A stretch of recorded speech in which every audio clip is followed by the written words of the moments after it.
Graça e paz, igreja. Amém. Amém.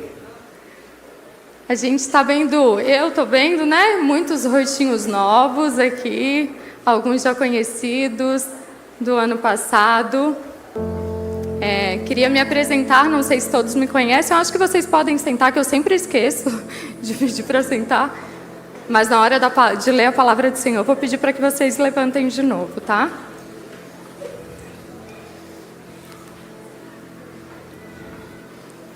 Queria me apresentar para quem não me conhece. Meu nome é Larissa, eu sou casada, eu sou mãe de 4 princesas. Eu nasci em Florianópolis, porém hoje acho que sou mais alagoana do que manezinha, como se diz lá. Amo esse estado, tenho meu coração, sem dúvida. E atualmente nós estamos morando na Arábia Saudita, bem pertinho daqui. E nós servimos a Maná Church Global, vamos dizer assim. Onde estamos ou por onde vamos, carregamos esse DNA com muita gratidão ao Senhor, porque em nós não há mérito nenhum. Em nós, sozinhos não poderíamos nada, mas o Senhor nos chamou para um privilégio de participar da obra dEle, de ser de alguma forma usada por Ele. E temos vivido coisas extraordinárias com o Senhor. E como o pastor na semana passada falou, tem muita igreja boa aí, mas para mim a Maná é melhor, é a melhor de toda, porque é uma igreja missionária, é uma igreja que não ficou dentro das 4 paredes, é uma igreja que saiu pelo mundo, pelas nações, para falar desse amor que nos alcançou. E é uma igreja cristocêntrica, fiel à palavra de Deus, aquela a qual revela tamanho amor, mas que também exorta, que também traz a ovelha para o caminho certo e que adora somente a Cristo acima de todas as coisas. Amém? Hoje eu queria falar com vocês sobre um tema que foi um tema da minha vida na última temporada, vamos dizer assim, diferente do Brasil, na Europa e nos outros lugares. O ano letivo ele começa por volta de agosto e vai até junho. Daí depois é as férias, como se fosse o nosso dezembro e o nosso janeiro. Então nós vivemos uma temporada lá e esse tema ele foi o tema da minha vida, sem dúvida.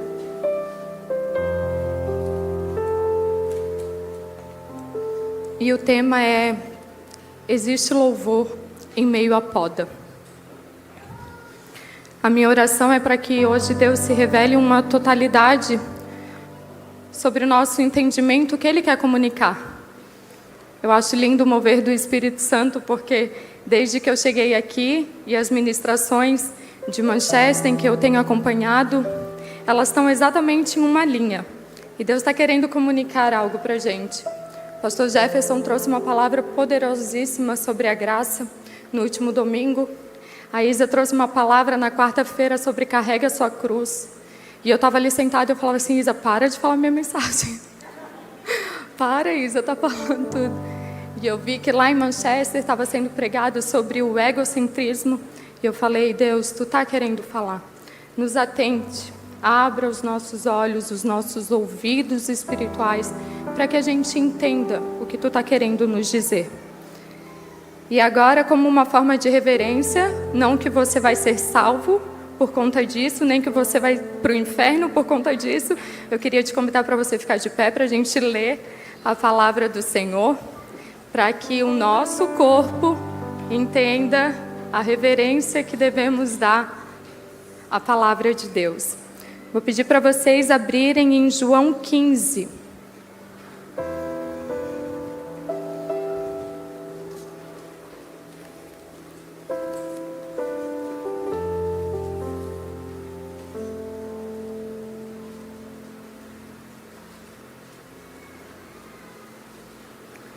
Todos já encontraram? A palavra de Deus diz sobre a videira e os ramos. E diz assim: Eu sou a videira verdadeira, e meu pai é o agricultor. Todo ramo que estando em mim não dá fruto, ele corta. E todo o que dá fruto, ele poda, para que dê mais frutos. Vocês já estão limpos pela palavra que lhes tenho falado. Permaneçam em mim e eu permanecerei em vocês. Nenhum ramo pode dar fruto por si mesmo, se não permanecer na videira. Vocês também não podem dar frutos se não permanecerem em mim. Eu sou a videira, vocês são os ramos. Se alguém permanecer em mim e eu nele, esse dará muitos frutos. Pois sem mim vocês não podem fazer coisa alguma. Se alguém não permanecer em mim, será como um ramo que é jogado fora e seca. Tais ramos são apanhados, lançados ao fogo e queimados. Se vocês permanecerem em mim e as minhas palavras permanecerem em vocês, pedirão o que quiserem e lhes será concedido. Meu Pai é glorificado pelo fato de vocês darem muito fruto. E assim serão meus discípulos. Amém? Você pode estender as suas mãos sobre o altar, orar pela minha vida.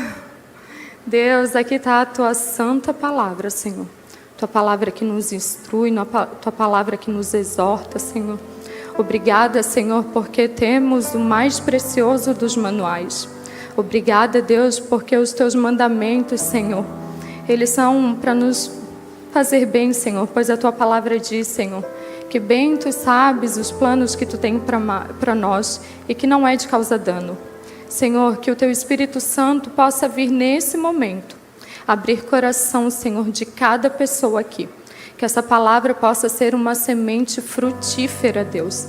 Deus, não permita que a gente saia daqui da mesma forma que a gente entrou. Senhor, começa em mim, Senhor, tudo o que precisa ser feito. Senhor, me perdoa dos meus pecados. Senhor, me usa no dia de hoje, Senhor, para a tua honra e para a tua glória, porque para mim, Senhor, em mim não há mérito nenhum, Senhor. Queremos engrandecer o teu nome, Senhor. Queremos, Senhor, descobrir dos teus sonhos, fazer parte deles, Senhor, e viver uma vida junto contigo, Pai. Em nome de Jesus, amém. Amém. Paulinho, consegue aumentar um pouquinho o teclado para mim? Amém. Pode se assentar, igreja. Essa parábola, no meu ver, ela é uma das parábolas de mais fácil entendimento. Ela é algo muito claro, que não nos deixa dúvida. E sabe, no começo essa palavra me impactava muito quando eu lia que aqui fala, a videira que está nele e que não dá fruto, ela é cortada e jogada ao fogo.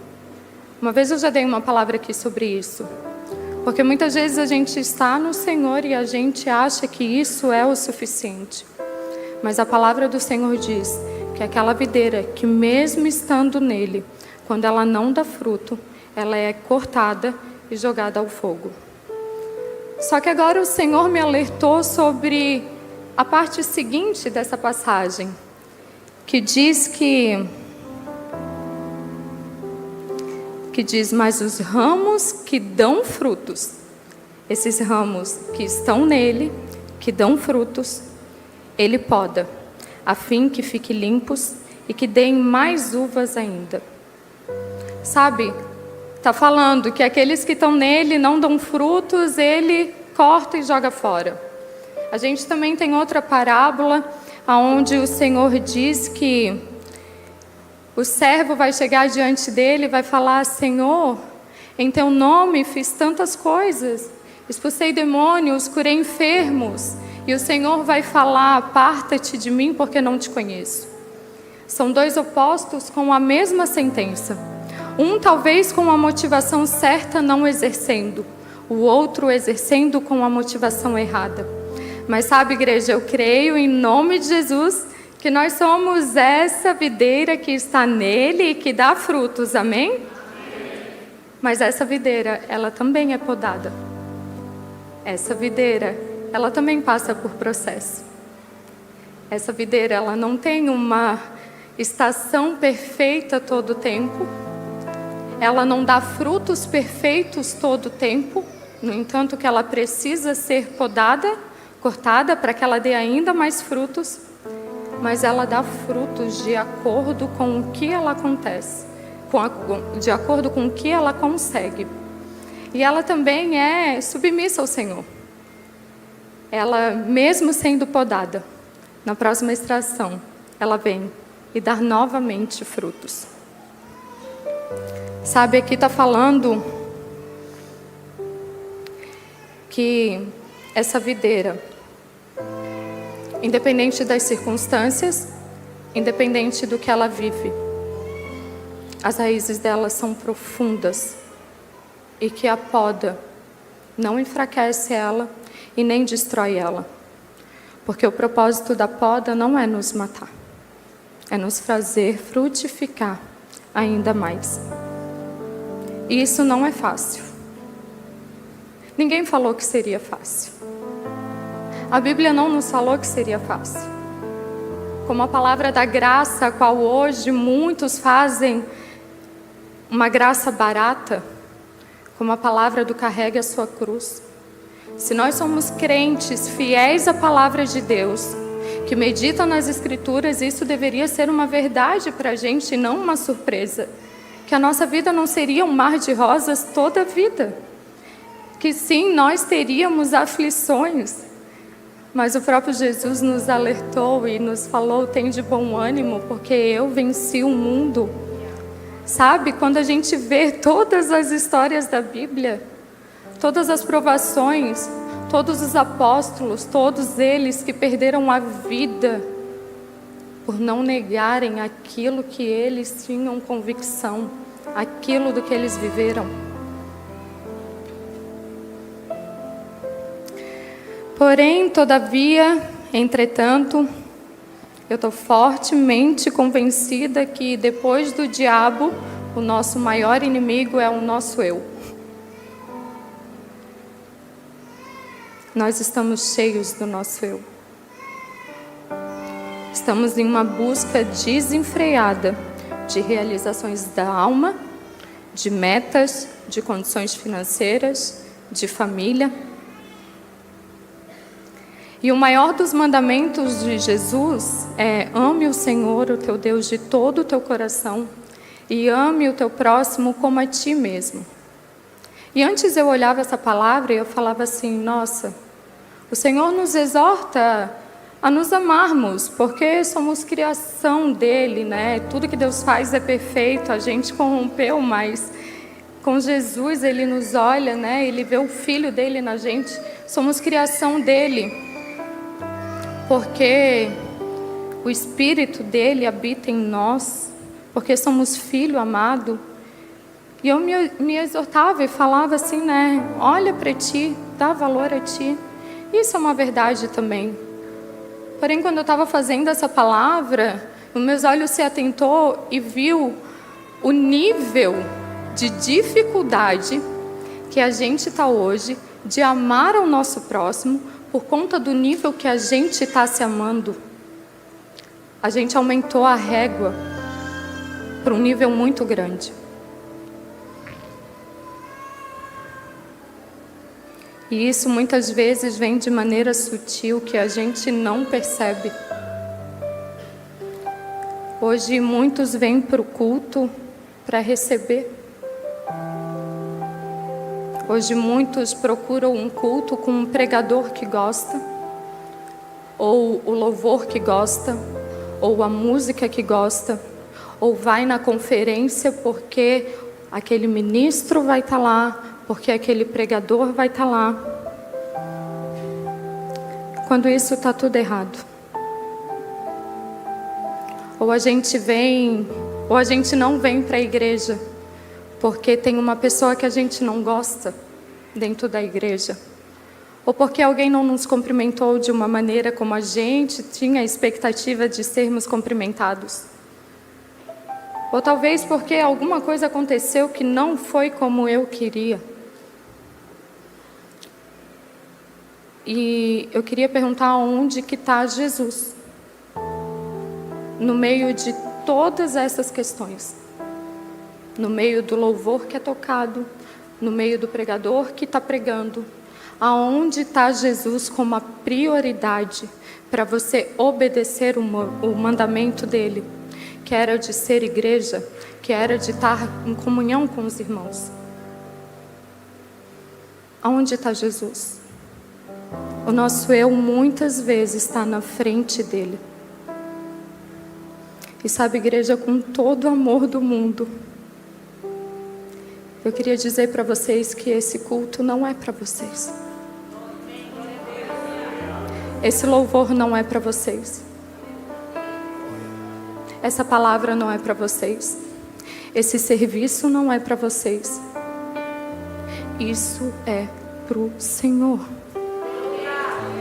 Deus é tão bom que tudo que entregamos para Ele, Ele devolve como bênção para os seus filhos. E isso é a graça, o favor imerecido, que é derramado sobre a vida de vocês. A gente precisa entender que nós só seremos verdadeiramente realizados quando a gente realizar a Ele. Nisso seremos realizados. Quando a gente realizar a Ele. Quando Jesus for o nosso foco. Quando Ele for o centro da nossa vida. E como eu falei, por muitas vezes a nossa alma ela é muito confusa. O nosso espírito ele precisa somente de uma coisa. Só que por vezes nós temos que chegar e confrontar a nossa alma. Confrontar o nosso orgulho. Confrontar nossa justiça própria. E sabe, se tem alguém que você não gosta, irmão, você foi chamado para amar essa pessoa e para vir para a igreja. Deus não aceita a sua desculpa. Só que às vezes a gente acha que a gente está conseguindo enganar até Deus, porque a gente está acreditando nas nossas próprias palavras, de uma maneira muito sutil, muito sutil. Se o meu projeto de glorificar a Deus só é posto em prática quando eu estou bem, fisicamente, emocionalmente ou espiritualmente, está tudo errado. Nós somos chamados a glorificar a Deus independente das circunstâncias, independente se a gente gosta ou não, independente do nosso eu. Sabe, o problema nunca foi a igreja. O problema foi sim a falta da verdadeira comunhão e da verdadeira igreja. Nós vamos ser afiados. Sabe, teve uma conferência de jovens em que o pastor estava falando, se nós depois de aceitarmos Jesus e ter a salvação, se isso fosse o suficiente, o Senhor teria nos arrebatado. Não teríamos por que ficar aqui. E se a gente está aqui, é porque tem um propósito, é porque tem um porquê. E o maior deles é glorificar o nome de Deus.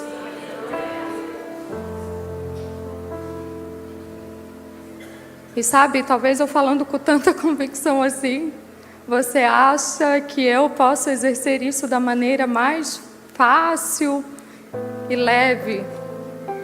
E não. Deus mexeu muito nas minhas estruturas na última temporada, nesse último ano que passou.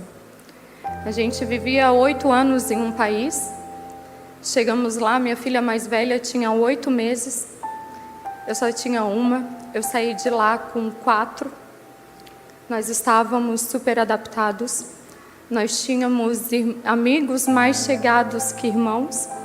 A nossa conversão toda, todo o mover sobrenatural que vivemos com o Senhor aconteceu lá. Nós tínhamos a nossa igreja que nos fazia super bem. Meu esposo estava num emprego muito bom. E a gente não queria sair. Estava muito confortável. A gente não queria sair. Estava tudo bem. Mas até que um dia Deus chegou, falou, Deus veio e nos disse que era hora de deixar aquele lugar e que era hora disso, de sair.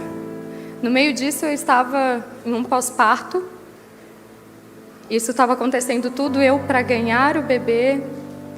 Ganhei a bebê, estava tendo toda aquela despedida, tudo aquilo que estava deixando nosso coraçãozinho pequeno, a incerteza do amanhã, nós não sabíamos o que iria acontecer.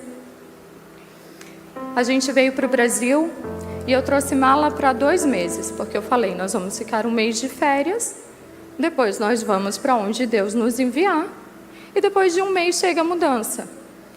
E a mudança chegou 6 meses depois.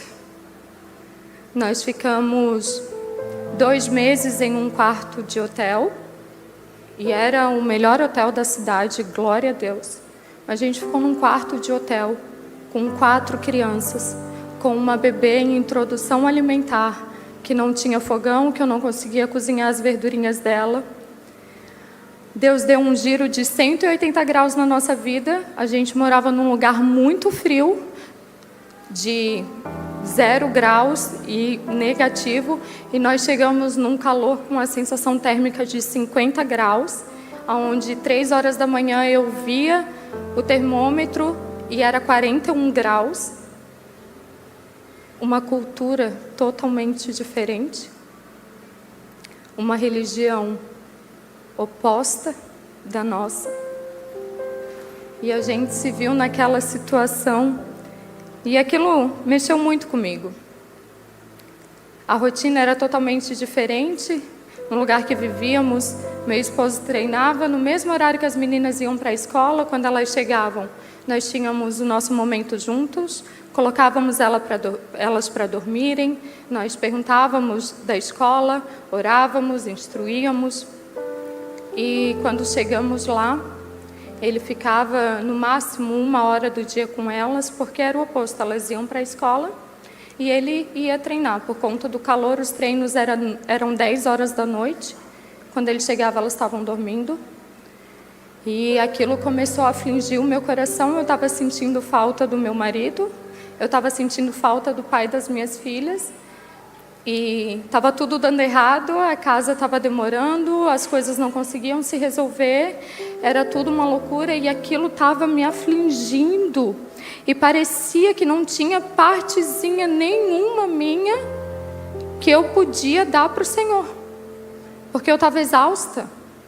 A minha alma estava atribulada, eu tinha muitas coisas para resolver. E parecia que eu falava assim, o Senhor me entende, Ele está vendo o que eu estou passando. O Senhor conhece, o Senhor sonda corações, como muitas vezes a gente diz. O Senhor sabe. E eu só me dei conta do erro que eu estava cometendo, quando um dia, muito carinhosamente, depois de vários áudios me lamentando, para minha pastora, ela me mandou um áudio de volta e ela disse assim, Larissa, eu entendo tudo que tu está passando, mas a obra do Senhor não para por conta disso. E glória a Deus por isso. Sabe, talvez hoje aqui muitos fiquem escandalizados e falem, nossa, que insensível. Nossa, ela não vê tudo que está passando. Glória a Deus que o Senhor colocou do meu lado uma mulher de coragem para me fazer olhar para outra direção e dizer, sim, está difícil. Mas olha, há uma esperança, tem outro caminho, tem outro propósito, tudo vai se resolver e entenda, a tua realização vai vir quando tu realizar a Ele. Entenda, busque em primeiro lugar o reino dos céus e que as outras coisas tudo serão acrescentadas. Só que hoje está muito difícil da gente aceitar uma exortação. Hoje a gente está muito doído, tudo nos dói muito.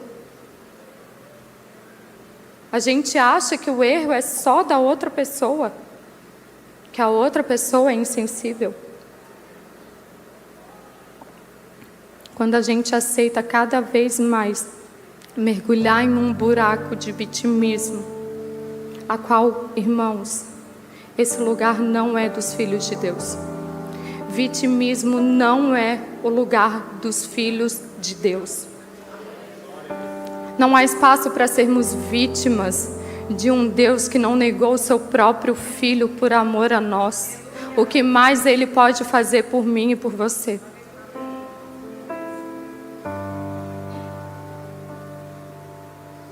E glória a Deus que ela me falou isso. Glória a Deus que ela abriu os meus olhos. Porque depois disso, a coisa piorou mais ainda. Mais ainda.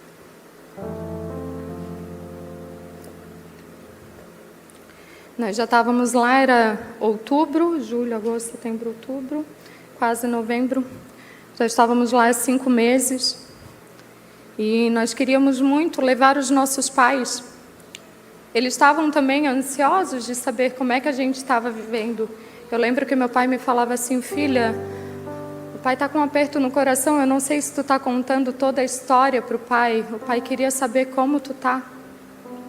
E lá é muito burocrático para conseguir o visto. E, na verdade, os nossos pais não conseguiriam visto se não tivesse uma ajuda. É como tirar um visto para os Estados Unidos. Meu pai é autônomo, minha sogra, meu sogro também. Então, eles não teriam como comprovar o lerite. Enfim, foi uma coisa que a gente insistiu no emprego do Roberto para eles nos ajudarem e deu certo. Tinha uma condição, eles teriam que ir para Dubai, para lá dar entrada no visto, para depois ir para a Arábia Saudita. Em uma cristocidência, o Roberto teve folga nos mesmos dias. E a gente nunca teve essa oportunidade. Os nossos pais, eles sempre iam nos visitar, mas a gente nunca tinha tido uma viagem em família, ido para outro lugar, aproveitar. E eu falei assim: uau, vai ser a oportunidade certa da gente construir memórias afetivas que vão se eternizar. Vai ser um momento muito especial, olha o que o Senhor nos proporcionou. E eu planejei essa viagem com todo carinho e amor. Seria só 4 dias, mas eu tinha os dias cheios de programações. Eles já tinham ido antes, eu já tinha planejado todos os dias deles antes, eles já estavam passeando, conhecendo, e quando a gente chegasse, a gente ia fazer os passeios com as crianças. E nós fomos para lá. E no primeiro dia a gente passeou, e eles estavam muito felizes, e a gente estava muito feliz. E as crianças estavam super animadas para a viagem com os avós. Nós passeamos o dia inteiro. É curioso falar, mas realmente parecia que tinha algo diferente assim. E daí no segundo dia a gente foi para um parque. E os avós iam voltar a ser criança com as netas. E foi um dia incrível. Foi um dia de muita alegria. Foi um dia em que a gente tirou muitas fotos, vídeos, e a gente estava muito feliz. Depois a gente foi jantar, e eu peguei um restaurante onde dava vista para aquelas águas dançantes. E era lindo, sabe? O Senhor estava contemplando os nossos olhos, uma alegria. E nós voltamos para o hotel. E a gente estava em andar separados. E nos despedimos no elevador. E falamos até amanhã, para o nosso próximo passeio. Colocamos as crianças para dormir. Eu já tinha pegado no sono. E o Roberto me acorda, muito assustado. E ele disse assim: ó, minha mãe mandou um áudio. Meu pai está passando mal. Eu falei para ele: desce e manda alguém subir para ficar com as crianças para mim descer. E eu fui escutar o áudio da minha sogra e ela estava desesperada. Ela gritava por socorro, que o marido dela estava passando mal. A Lina chegou, ficou com as crianças e eu desci. Quando eu desci, eu entrei no quarto e eu me deparei com uma cena. Tinha uma perna do Roberto fora da cama, a outra perna do Roberto em cima da cama, um braço dele debaixo da cabeça do pai dele e a outra mão em cima do pai dele. E ele me olhou e ele disse assim: eu acho que ele não está mais respirando. E eu, na verdade, acho que eu não consegui nem assimilar. Eu fui para cima dele, eu coloquei as mãos, e a gente começou a orar, e a gente começou a interceder. E logo chegou os paramédicos, Tiraram a minha sogra do quarto e começaram as manobras. Mas os paramédicos não desistiam. A gente entendia que o cenário estava muito difícil, que algo muito sério estava acontecendo, só que eles não desistiam. E eu pensava assim, ainda tem esperança, algo pode acontecer. Eu lembro que eu liguei de vídeo para a pastora, para essa mesma mulher que me exortou, foi a mesma mulher que estava pronta a me socorrer quando eu precisasse. E nós ficamos orando dentro do quarto com ele no chão. E eles colocaram adrenalina nele, foi como se o corpo dele balançasse. E eu comecei a glorificar, eu falei assim, Jesus, nós vamos glorificar o teu nome nessa terra. Nós vamos, Senhor, glorificar, nós vamos ver o teu feito sobre essa terra. Esse povo vai ver Jesus. Eu comecei a glorificar, até que tudo acalmou de novo e eu comecei a ver uma movimentação errada. 2 enfermeiros estavam falando sobre mover ele, e uma enfermeira, ela estava não tão certa se deveria mover ou não. Acabou que eles levaram ele, nós pegamos um Uber e fomos logo atrás da ambulância, eu e Roberto. Chegamos lá, a gente esperou um pouco, até que veio o médico, e ele nos falou que ele sentia muito, mas que nada mais poderia ser feito. E o Roberto, ele é um dos caras mais educados que eu já vi na minha vida. E ele olhou para o médico com uma cara de desconfiança e falou assim, oh, tu fez tudo mesmo que tu poderia ter feito? Ele não estava conseguindo acreditar que aquilo poderia ser verdade. E eu não sabia o que fazer com ele. Eu não consegui chorar. Eu não consegui ter reação nenhuma. Eu só abracei ele. E eu comecei a pensar, o que eu vou fazer? O que eu vou fazer?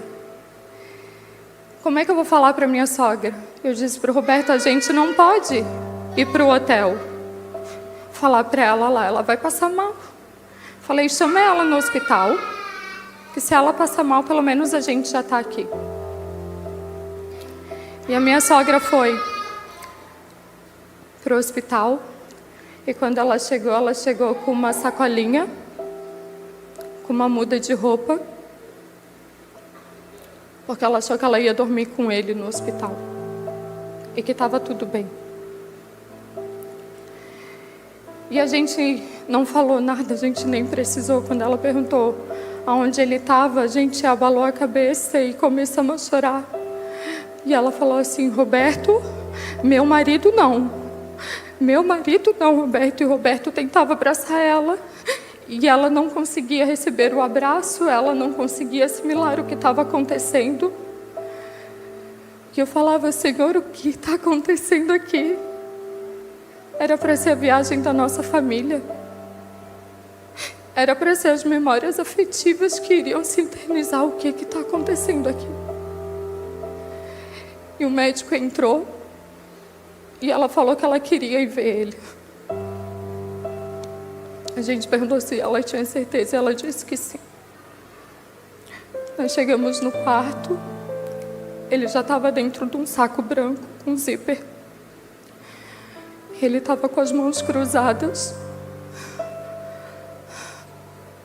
E ela batia nas mãos dele e falava assim, levanta, Bel. Levanta, tu vai me deixar agora, seu doido.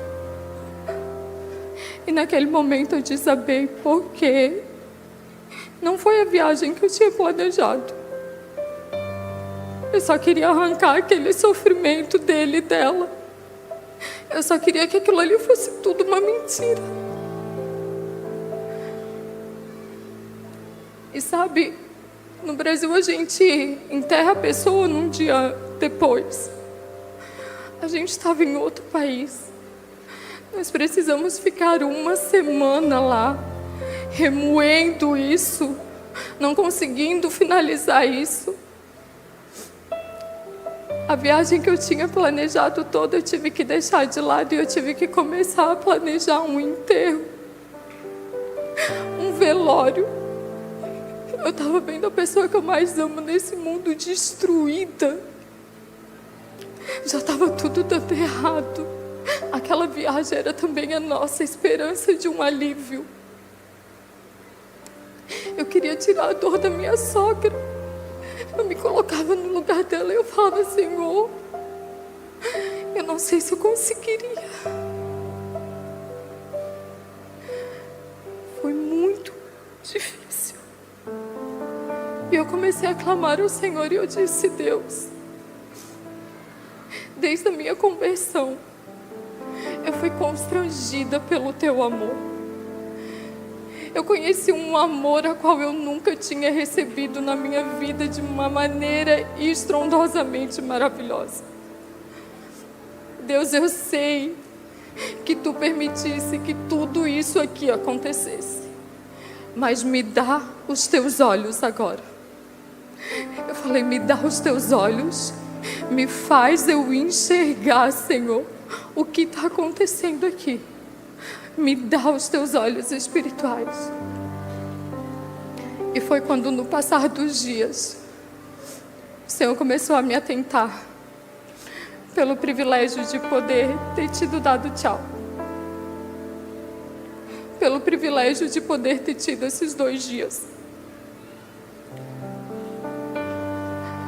pelo privilégio de não ter sido na casa deles, para que isso ficasse sempre ali, pelo privilégio de não ter sido nos braços da minha cunhada. Obrigada. E sabe, a gente foi depois, a gente estava no hotel e a gente falava: a gente precisa sair um pouco daqui. E a gente foi visitar um jardim que se chama o Jardim do Milagre. E é um jardim infestado de flores no meio do deserto.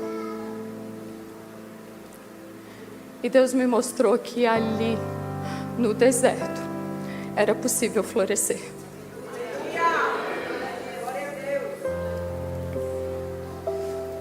E Deus começou a colocar um louvor no meio da minha poda, no meio do meu deserto.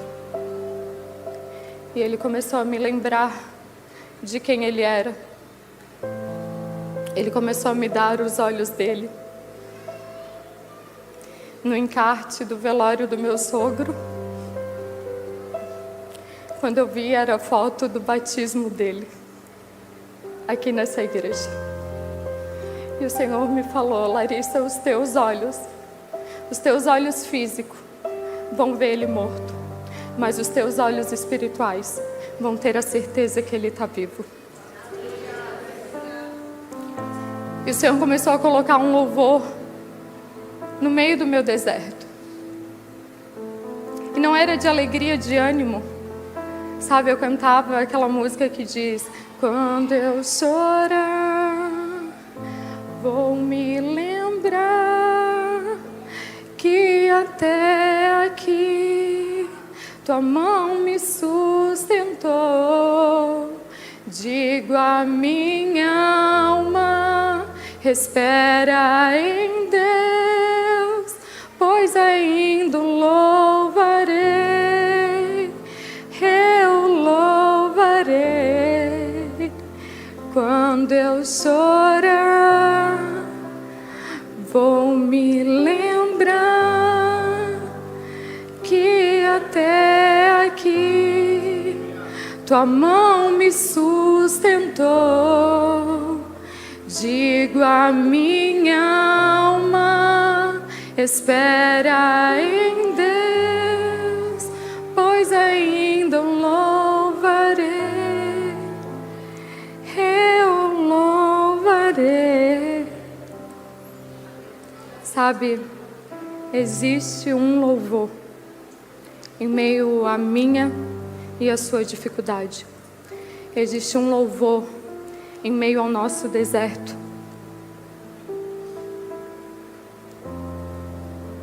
O Senhor, Ele nos poda, independente do quanto estamos nele, do quanto estamos dando fruto. E nós retornamos à nossa vida. E se eu já achava lá atrás que eu não tinha nada para oferecer, quanto mais agora. E a gente começou a ver o sobrenatural do Senhor acontecendo. Eu falei para vocês do país que a gente mora. A gente viu 20 pessoas sendo batizadas. A gente viu uma igreja crescendo não somente em quantidade, mas em profundidade.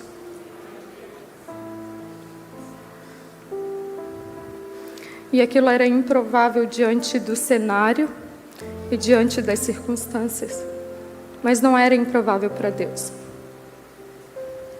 Sabe, naquele quarto de hotel, eu orei para que o nome de Jesus fosse glorificado. E aos meus olhos era o Senhor ressuscitando o meu sogro. Teve uma vez que nós oramos lá para que uma moça grávida de 7 meses, para que o bebê dela não estivesse morto dentro da barriga dela. E quando ela foi fazer exame, o bebê estava morto. E eu falei assim: Senhor, o que está acontecendo? A tua palavra diz que os sinais nos acompanhariam. O que está acontecendo, Deus? E o Senhor me lembrou do Coliseu. Muitas vezes a gente idealiza como que o nome do Senhor deve ser glorificado. Mas o nome do Senhor foi glorificado no Coliseu quando todas aquelas pessoas que entraram lá, junto dos leões, elas não negaram a sua fé. O nome do Senhor é glorificado quando em meio às circunstâncias a gente não nega, a gente não para. O nome do Senhor, muito mais do que quando Ele nos concede, é quando no não dEle a gente glorifica Ele. Porque hoje muitos dos milagres do Senhor a gente atribui a diferentes coisas. Ou foi o médico que salvou, ou foi a medicina avançada que fez, ou talvez o diagnóstico estava errado. Mas sabe, quando no não de Deus a gente permanece ali, o nome dEle é glorificado. E eu disse: eu entendi, Senhor. Eu entendi que não vai ser do meu jeito. Eu entendi que não vai ser como eu quero. Eu entendi que Tu tem os Teus meios e os Teus planos. E eu aceito. Eu estava pesquisando sobre a árvore do Teneré, uma acácia, uma solitária acácia que era a única árvore que existia no meio de 200 quilômetros de distância num deserto. Só tinha uma árvore. Ela era como um ponto turístico. As pessoas iam, tiravam fotos, as pessoas se deleitavam na sombra dela. E a acácia do Teneré, ela foi estudada. Como é que ela conseguiu sobreviver e todas as outras não? E um estudo comprovou que a acácia, a raiz dela, em meio ao solo, ela conseguiu atingir uma profundidade de 25 metros. E ela conseguiu encontrar uma fonte de água que mantinha ela viva. Será que nós estamos acessando um nível de profundidade no Senhor, a qual estamos desfrutando de uma fonte que não iremos ter mais sede? Será que nós estamos nos aprofundando no Senhor de tal forma em que venha ventos, em que venha adversidades e a gente permanece ali? A árvore se mexe no vento, a árvore perde folhas no vento, mas ela permanece viva. Como tem sido a nossa profundidade com o Senhor? Mas um dia essa árvore, ela não resistiu. Um homem bêbado com um carro bateu nela. E a árvore do Teneré caiu e morreu. E ela foi levada para um museu e no lugar dela fizeram uma estrutura metálica E ali está até hoje, para que aquela árvore nunca seja esquecida. Nós estamos de passagem aqui, mas vai ser escolha nossa qual o legado que nós vamos escrever e deixar para que seja visto pelas próximas gerações. Como aquela estrutura de metal, qual é a história que a gente está escrevendo? Qual é o quadro que a gente está pintando? Nele tem o nome do Senhor. Nele tem um louvor ao Senhor. Em meio à sua poda, há um louvor.